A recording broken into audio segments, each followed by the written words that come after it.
I want to welcome you to the second segment of this lecture on the global economic crisis and its implications for Canada.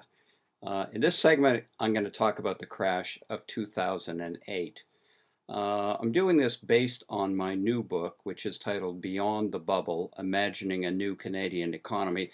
The book was published by Between the Lines in Toronto in the fall of 2009.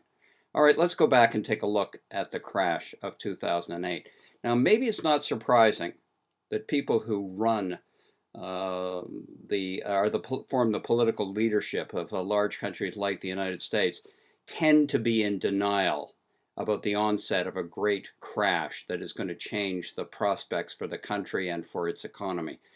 The same things happened with the onset of the Great Depression as happened in the run-up to the crash of 2008.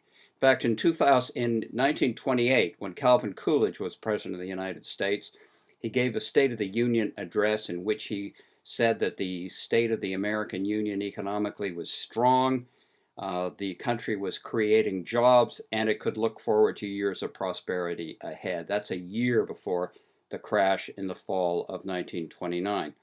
When George W. Bush was President of the United States in 2008, in August of that year, he met with reporters before going on vacation, and he told them that the U.S. was creating jobs, more people were owning homes, the U.S. economy was fundamentally sound, and Americans could look forward confidently to the future.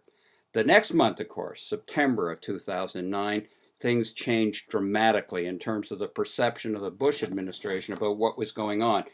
You had the failure of Lehman Brothers, and then you had the failure of AIG, the American International Group, a company dramatically linked to mortgages, in trillions of dollars worth of mortgages. This was too big to be allowed to fail, and the American government stepped in to bail it out, a bailout that cost American taxpayers $85 billion. And then we have, in October of 2008, in the first days of that month, the crash that takes place on the stock market, on the Dow Jones Industrial Average, and on stock markets around the world, including Canadian stock markets. One of the, if you like, in a certain sense, amusing elements of this was the fact that the crash took place, the stock market crash takes place during the last days of a Canadian election campaign. The Canadian election was held on October the 14th of 2008, and you had the politicians sitting there watching the meltdown on world stock markets for the first 8 days of October. The election was still going on, and the Conservative government, you had Stephen Harper, the Prime Minister, you have Jim Flaherty, the Finance Minister, insisting during these days that there's going to be no need for Canada to run a deficit. You had the leader of the Liberal Party, Stéphane Dion, saying that his programs, the programs of the Liberal Party, also would not necessitate Canada going into deficit. And you have Jack Layton, the leader of the NDP, saying the same thing, that what's going on is the programs he's proposing would not necessitate a deficit. The conclusion I draw is that Canadian politicians were dramatically out of touch with reality during the last days of the election campaign leading up to October the 14th. You look then at what comes after the end of the election. 2 weeks after the end of the election campaign, you've got Jim Flaherty, the Finance Minister of Canada, now the election is safely over, telling an audience of investors that Canada still is not going to run a deficit. There's still no need to do that. This is the Minister of Finance of a government that within a couple of months is admitting that it's going to have to run a deficit of $56 billion. So there is a tremendous transition that takes place. All right, you've got the crash in the fall of 2008. It takes place centered in the US, spreads all over the world.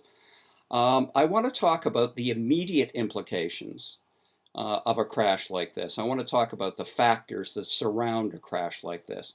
And I'm going to do it in terms of what I would call the bubble-prone nature of capitalism. That capitalism is a system that is prone to the creation of bubble bits in its economy, bubbles that emerge in specific sectors where there is a speculative surge that takes place, a speculative frenzy that takes place, and then you have the bursting of the bubble, and you can have a great economic crash out of this.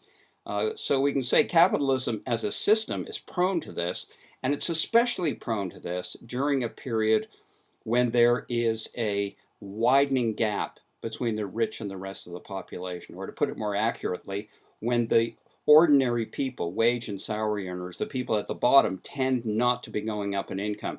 This tends to drive capitalism in the direction of bubbles where investors can heighten the kinds of returns that they can make on the investments that they're making.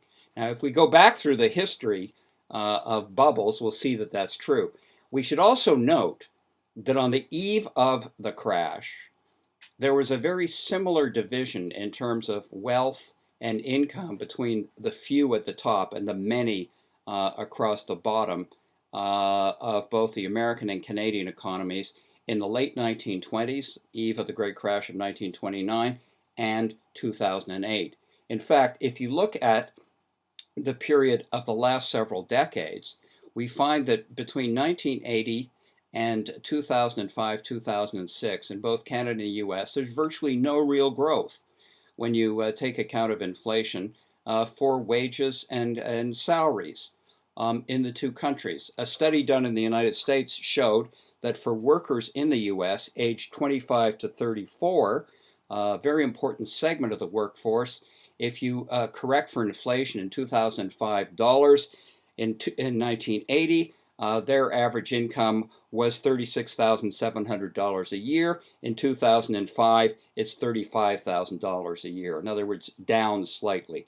In the case of Canada, looking at the same period, you find that wage and salary earners earn an average of about $800 a week back in 1980. This is in 2005 dollars, and $800 a week in 2005. In other words, no real increase over that long period of time.